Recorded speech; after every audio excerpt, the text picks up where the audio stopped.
Mais toi, quand tu pries, entre dans la pièce la plus retirée, ferme la porte et prie ton Père qui est dans le secret. Et ton Père qui voit dans le secret te le rendra. En priant, ne multipliez pas les paroles, comme les non-juifs qui s'imaginent qu'à force de paroles, ils seront exaucés. Ne faites pas comme eux, car votre Père sait de quoi vous avez besoin avant que vous le lui demandiez. Amen. Je vais commencer pour vous poser une question que peut-être il n'est pas évident, mais que je pense qu'elle est une vraie question. Alors, la difficulté, c'est que vous n'allez pas pouvoir argumenter. C'est moi que j'ai la parole, donc... Dieu répond à mes prières, 2 réponses possibles pour l'instant. Oui ou non. Donc, si vous pensez que Dieu répond toujours à mes prières, vous pouvez lever la main. Ok. Si vous pensez que Dieu il ne répond pas toujours à mes prières, vous pouvez lever la main pour dire non. Ok. Il y a des gens qui sont neutres, qui ne pensent pas. C'est bien. Je respecte. Mes amis, Dieu, je vais commencer par le non, ne répond pas toujours à mes prières. Vous savez quelles sont les prières que Dieu ne répond pas? C'est celles que tu ne fais pas. C'est si simple que ça. Si tu n'as pas prié, Dieu ne peut pas te répondre. Donc, si tu ne fais pas la prière, Dieu te dit, non, je ne peux pas te répondre. Par contre, je suis convaincu que Dieu répond toujours à nos prières. Toujours. Par contre, il peut répondre de 3 manières différentes. Je simplifie un petit peu. Dieu il peut te dire oui dans ta prière. Dieu il peut te dire non dans ta prière. Ou Dieu peut te dire pas encore, attends. Très bien, bravo, vous êtes branchés, c'est bien. Mais peut-être tu te dis, mais quel est le lien avec cette série de prédications sur la prière? La semaine dernière, moi j'ai parlé de prier sans cesse. Et j'ai dit grosso modo que ne multipliez pas vos paroles. C'est toute une phrase en français, mais qu'en grec c'était un seul mot. Et que ça veut dire, ne dis pas des choses qui ne sont pas vraies dans ton cœur ni dans ton esprit. Et donc prier sans cesse, c'était rentrer dans une dynamique 24 heures sur 24. Je disais 7 jours sur 7. C'est pas que je prends un temps pour prier, c'est que je vis une vie de prière avec le Seigneur.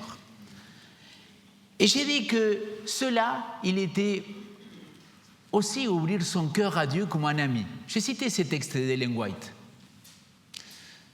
Mais aujourd'hui, je vais vous parler de rester connecté avec le Seigneur.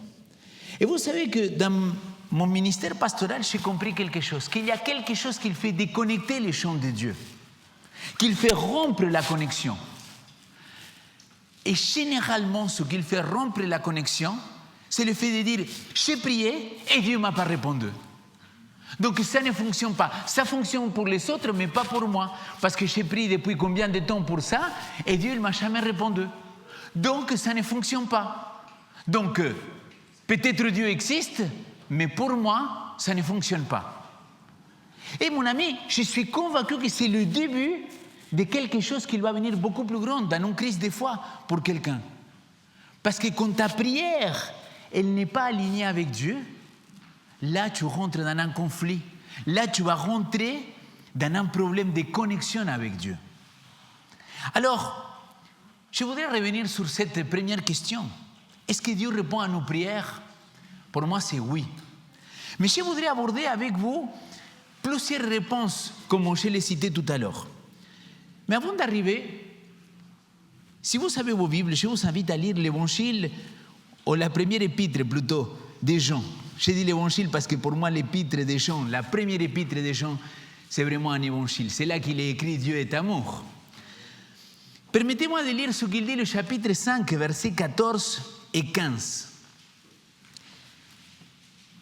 Peut-être tu t'es déjà senti que Dieu ne répond pas à ta prière. Peut-être tu as senti déjà que ta prière, comme il nous disait Nicolas il y a quelques samedis en arrière, il ne passe pas le plafond. J'ai une solution très facile. Sors à la rue, tu vas voir, il n'y a plus de plafond. Donc, 1 Jean chapitre 5, versets 14 et 15. Il dit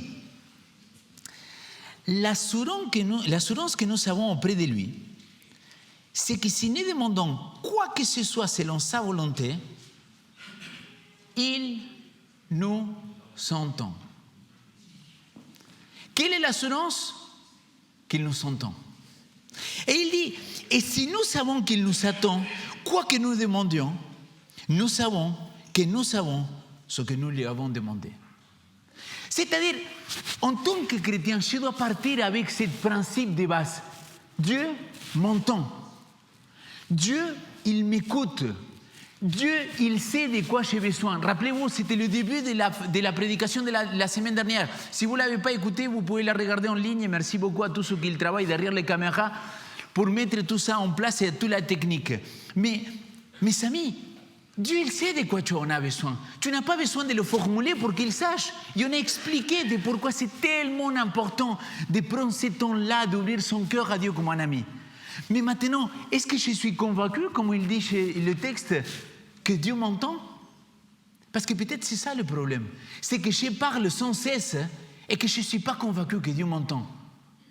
Et c'est là qu'il faut rentrer dans les détails et dire, ok, si je reste connecté, il faut que j'accepte que dans une relation, on peut me dire oui, on peut me dire non, et on peut me dire pas tout de suite.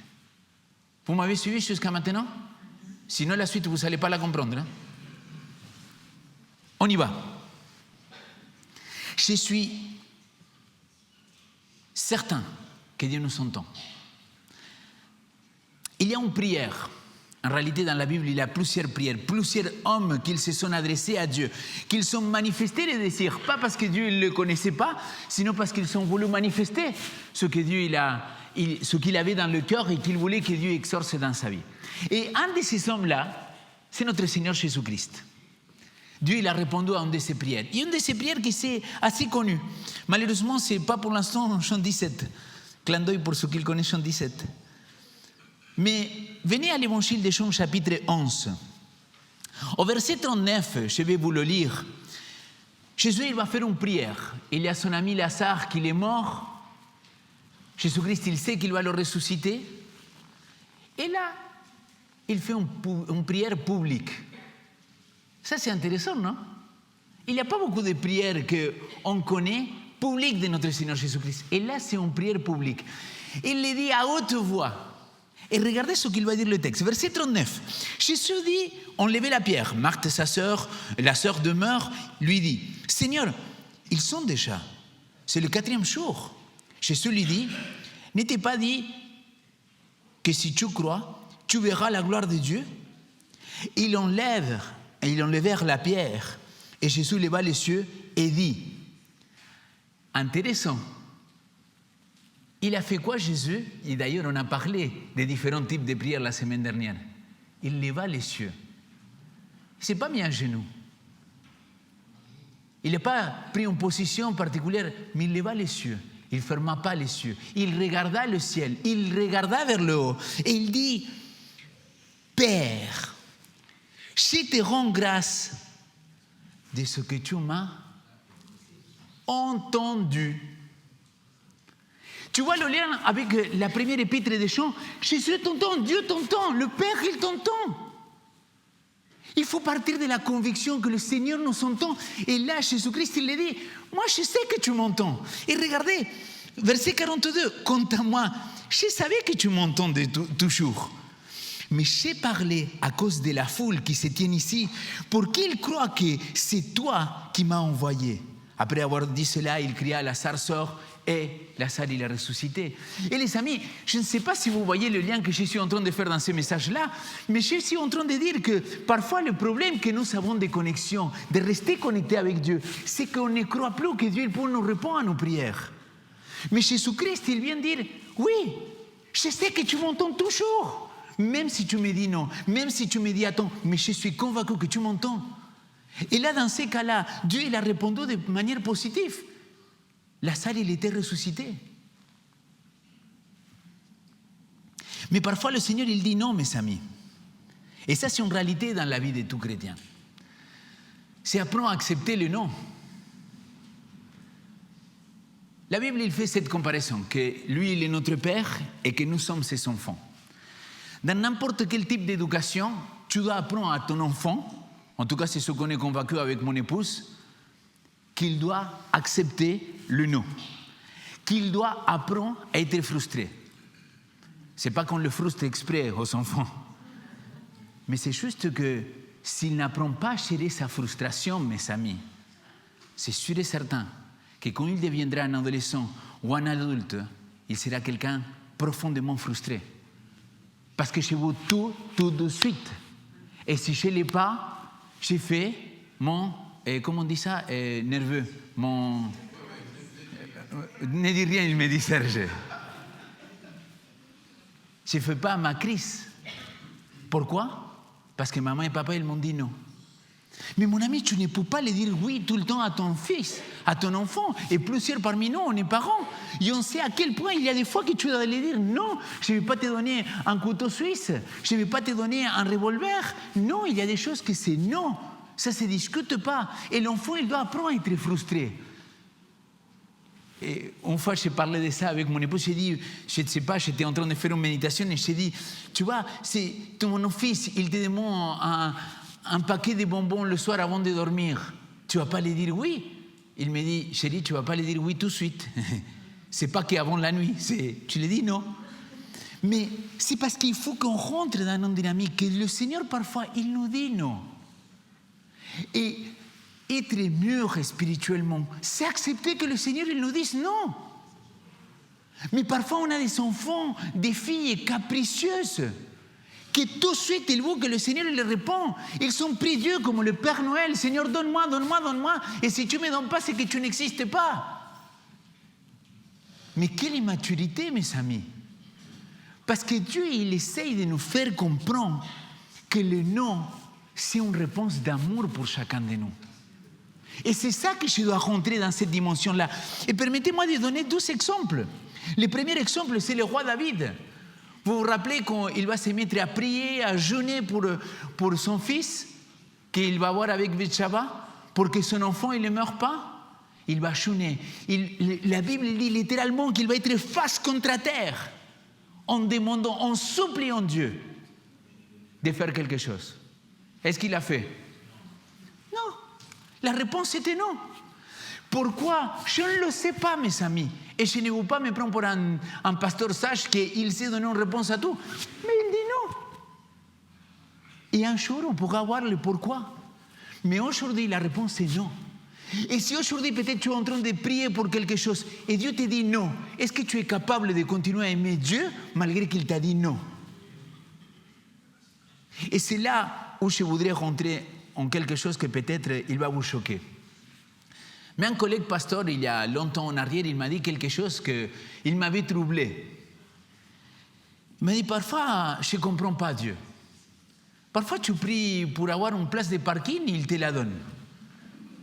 Et parfois, tu pries pour quelqu'un qui est en souffrance et il ne répond pas. Et moi, je suis resté un peu comme en disant, attends, ce n'est pas un jeune pasteur qui va t'expliquer toi que tu es un homme d'expérience. Mais non, je ne comprends vraiment pas Dieu. Et j'ai senti que sa relation avec Dieu, il était en train de devenir dans une ligne très fine. Et j'ai sorti une phrase que je ne pense pas que c'est moi que je l'ai dit, mais j'ai dit quelque chose comme ça, qu'après il est devenu même des prédications, même des séries, parce que je suis convaincu de ce que je vais dire maintenant. J'ai dit, tu sais mon ami, pour Dieu, c'est plus facile de placer une montagne d'un côté à l'autre que changer le cœur de quelqu'un. Pour changer, pour faire basculer une montagne d'un côté à l'autre, il n'a besoin de rien, c'est que la matière. Par contre, pour changer le cœur de quelqu'un, pour résoudre une situation de cœur, il a besoin de la volonté de l'autre. C'est son propre principe. Donc c'est plus facile, c'est pour ça que je dis chaque fois qu'il y a des baptêmes que c'est de véritables miracles les personnes qui donnent sa vie à Christ. Parce que ce sont les prières répondues de combien de mamans, combien de papas, combien de frères et de sœurs qu'ils ont prié pendant longtemps pour cette personne-là. C'est un miracle que ces changements-là dans le cœur, il a été fait. Par contre, pour prier pour une place de parking, le Seigneur m'a répondu à tellement de prières comme ça, bêtes. Et comme j'ai raconté la semaine dernière, il m'a répondu, et parfois on a rigolé ensemble parce que je n'ai pas cru qu'il allait me répondre. Mais il faut comprendre que Dieu, s'il est Dieu et s'il est mon Père, il sait que parfois, il doit me dire non.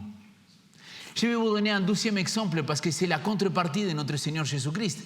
On l'a dit oui, mais aussi à notre Seigneur Jésus-Christ, on l'a dit non. Est-ce que vous vous rappelez, c'est quand qu'on va le dire non à Jésus? Au Gethsémani. Permettez-moi de lire. Puis il s'avança un peu, tomba face contre terre et pria ainsi. Mon Père, si c'est possible que cette coupe s'éloigne de moi. Toutefois, non pas comme moi je veux, mais comme toi tu le veux. Le Christ qu'il avait grondé Pierre parce qu'il devait accomplir sa mission et Pierre il lui dit non, maintenant il est en train de prier le Père pour lui dire Père, si c'est possible, est-ce qu'on ne peut pas trouver un autre chemin? Et 3 fois il va le prier. Et 3 fois il comprend que c'est non, maintenant tu dois y aller. Si notre Seigneur Jésus-Christ il a dû accepter le non, comment toi et moi, simples mortels, on ne va pas devoir apprendre à accepter le non? Apprendre à faire face à la frustration, mes amis. Je pourrais te donner tellement d'autres exemples. L'apôtre Paul, il a guéri des gens, il a chassé des démons, il a fait des miracles. Et pour autant, il dit 3 fois j'ai prié à le Père de me délivrer de cette écharde. Et qu'est-ce qu'il a répondu le Seigneur? Non, ma grâce te suffit. Dans ta faiblesse s'accomplit ma force. Je ne peux pas expliquer plus que ça, il faut le vivre. Je ne peux pas expliquer plus comment tu dois faire face à la frustration quand le Père il te dit non. Mais il faut apprendre à le vivre. Il faut accepter que si le Dieu, le Père, il nous dit non, il y a une bonne raison pour nous dire non. Mais la troisième réponse, c'est le peut-être ou le pas encore. Et là, les amis, il y a tellement d'exemples. Je peux prendre Abraham. Vous savez, quand il est déprimé parce qu'il dit, mais c'est quand qu'il va s'accomplir cette promesse que tu m'as donnée? Vous vous rappelez, il est dans la tente, le Seigneur il le sort et il lui dit, regarde le ciel et compte les étoiles. Vous vous rappelez ou pas? Cet texte-là, ça m'avait beaucoup parlé. Et quand je suis arrivé à Paris, j'étais dans le balcon de chez moi et j'ai regardé le ciel. J'ai dit, Seigneur, heureusement qu'Abraham, il n'habitait pas à Paris à cette époque-là. Hein? La descendance, il était réduit à 1. Il a dû attendre 25 ans, mes amis, pour répondre, pour avoir une réponse à cette prière-là. 25 ans. Joseph, après avoir prié, il a dû attendre 13 ans. Daniel, il a dû comprendre à travers le jeûne, la prière et l'étude de la Bible, de la parole du prophète Jérémie, combien d'années il devait rester. Je ne sais pas si vous vous souvenez. 70 ans, il a dû attendre pour qu'il s'accomplisse la libération et la reconstruction de Jérusalem.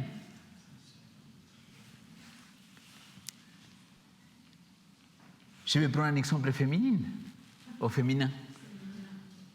Anne ou Anna, combien de temps elle a attendu pour avoir un enfant? Avant que Samuel, un des plus grands juges de l'Ancien Testament, avant qu'il arrive, combien de temps elle a dû prier et attendre? À tel point que, vous savez ce qui lui s'est passé avec Élie, il lui a dit, oh, celle-là, elle est ivre. Elle a un peu trop foncé, mais elle était là en train de prier. Est-ce que Dieu, il ne savait pas qu'il voulait un enfant? Bien sûr que oui. Pourquoi Dieu, il fait patienter? Je ne le sais pas, mes amis. Mais cela, il ne doit pas te faire perdre courage. Parce que le dernier exemple que je voudrais donner, c'est pour moi une perle. Et je vous la donne pour la même offrande. C'est pas vrai. Cette perle-là, c'est Moïse. Le grand prophète de l'Ancien Testament. C'est lui qui va écrire la Torah. C'est lui qui va être le prophète par excellence dans le peuple d'Israël. Est-ce que vous vous rappelez quelle était sa première mission de Moïse? Sortir le peuple de l'Égypte. Et l'amener où? À la terre promise. Promise à qui? À Abraham. Maintenant, toute une nation, il devait la conduire en exil. Vous vous rappelez que il va se mettre en colère, il va désobéir, il va se fâcher avec le peuple. Et finalement, Dieu lui dit, toi et ta génération, vous ne rentrerez pas en Canaan. Vous vous rappelez cet épisode? Si vous ne le rappelez pas, je viens de vous le dire. Donc, il va faire cette prière-là. Ça se trouve en Nombre. Nombre, chapitre 20 et suivant. Et le texte, il dit, à partir du verset 23, c'est Moïse qui parle. Dans la Torah, dans le Pentateuque. En ces temps-là, j'ai supplié le Seigneur. Seigneur Dieu, tu as commencé à me montrer, à moi, ton serviteur, ta grandeur, ta main forte. Quel Dieu au ciel et sur la terre peut imiter tes œuvres et te sauver. Laisse-moi passer, je t'en prie, pour que je voie ce bon pays de l'autre côté du Jourdain, ces belles montagnes au Liban. La Bible, il dit, j'ai supplié le Seigneur que tu me laisses rentrer. Et la scène, peut-être vous ne la comprenez pas comme moi, mais moi je pense à mes enfants quand je les dis non. Et mon enfant, il commence, papa, s'il te plaît, papa, je te promets que je vais faire la vaisselle, papa, je vais faire ceci. Mais papa, tu te rends compte, tous mes copains et toutes mes copines, ils vont y aller, et pas moi, c'est pas juste. Et tu vois ton enfant qui essaie de te faire pitié pour que tu lui dises oui. Ça vous est arrivé, les parents, déjà ou pas?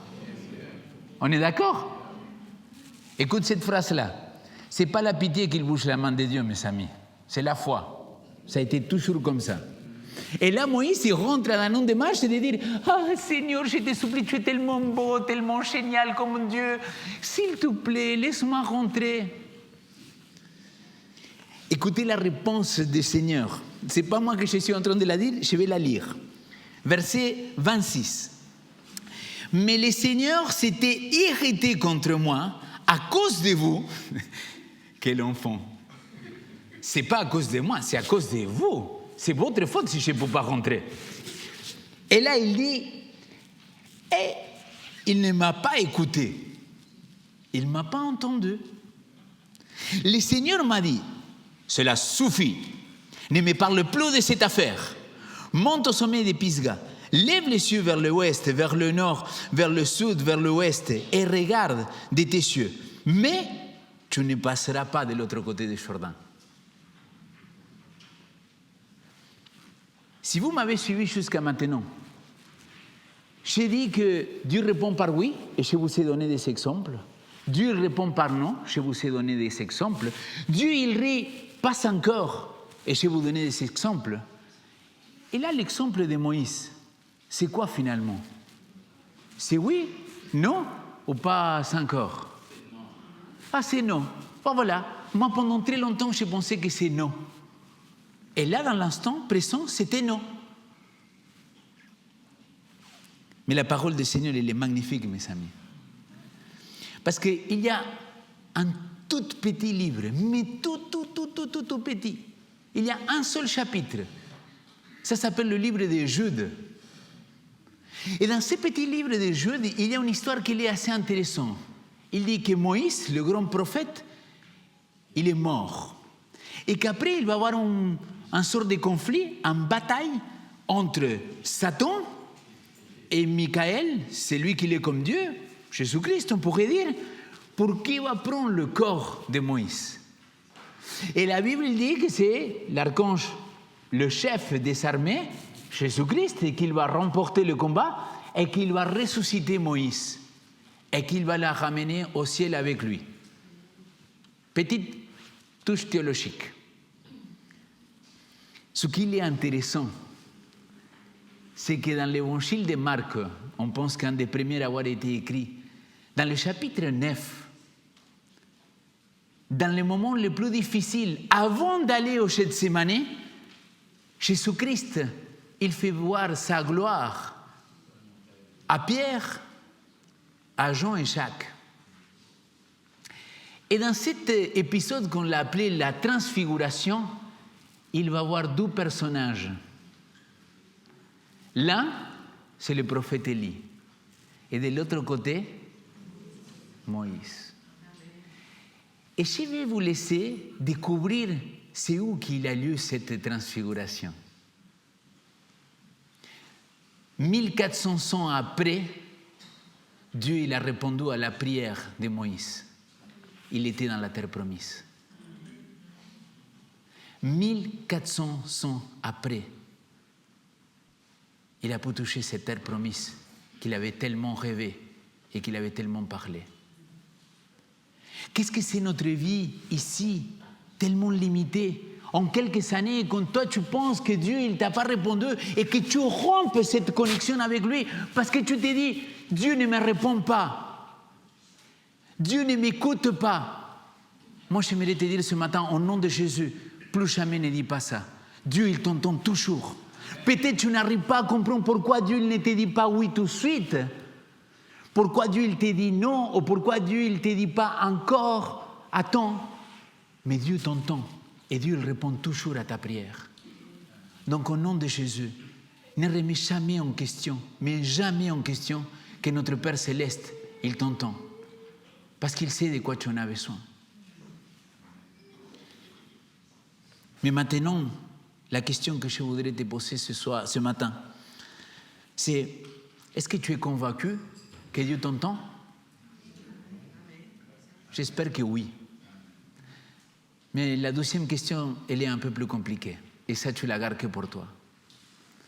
Et si Papa du ciel, il te dit non, le miracle que tu attends, il ne va pas y arriver, en tout cas pas ici sur terre, est-ce que tu continuerais à l'aimer et à garder ce contact avec lui? C'est mon souhait en tout cas. Amen.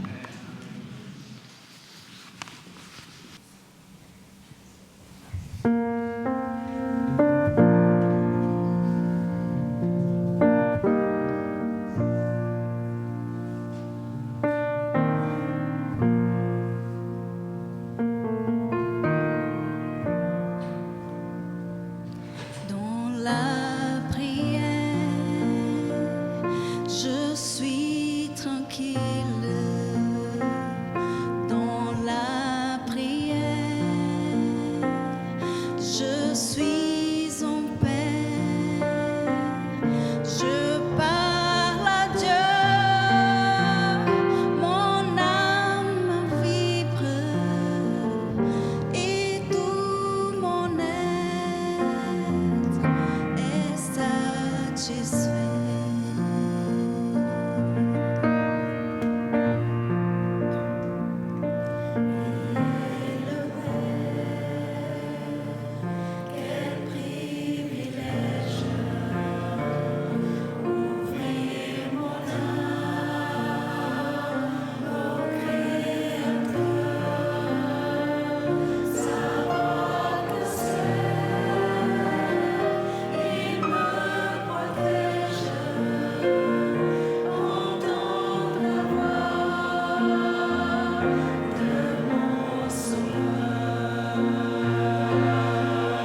On va parler à notre Papa du ciel. Papa, comme il a dit ton fils quand il était ici sur terre, je suis convaincu que tu nous entends. Je suis convaincu que tu es parmi nous, grâce à ton Saint-Esprit. Seigneur, que chacune des personnes qui nous regardent, que chacune des personnes qui sont ici présentes, ils puissent être convaincus que toi tu nous entends. Et que si nous demandons quelque chose qu'il est aligné avec toi, qu'il est selon ta volonté, tu l'as déjà répondu, Seigneur. Mais Père, apprends-nous, s'il te plaît, à écouter les oui, à écouter les non et à écouter les pas encore. Parce que nous savons, Seigneur, que toi tu sais de quoi on a besoin, chacun de nous. Tu nous aimes d'un amour éternel. Et toi, tu veux le bonheur pour chacun de nous, Seigneur. Et si en ces moments, on passe des moments difficiles et la réponse, elle n'est pas encore oui, c'est qu'il y a une bonne raison et nous voulons apprendre à te faire confiance. Père, aide-nous à avoir cette certitude, comme celle de Moïse, que même si ici sur terre, c'est non, dans le ciel, on va voir des grandes choses s'accomplir dans la vie de chacun de nous. Je te prie de nous garder et de nous aider à rester toujours connectés avec toi. C'est ma prière au nom de Jésus-Christ. Amen.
Je vous invite à recevoir la bénédiction de notre Seigneur. Que le Seigneur te bénisse et te garde. Que le Seigneur fasse briller sa face sur toi et t'accorde sa grâce. Que le Seigneur lève sa face vers toi et te donne la paix. Amen. Amen.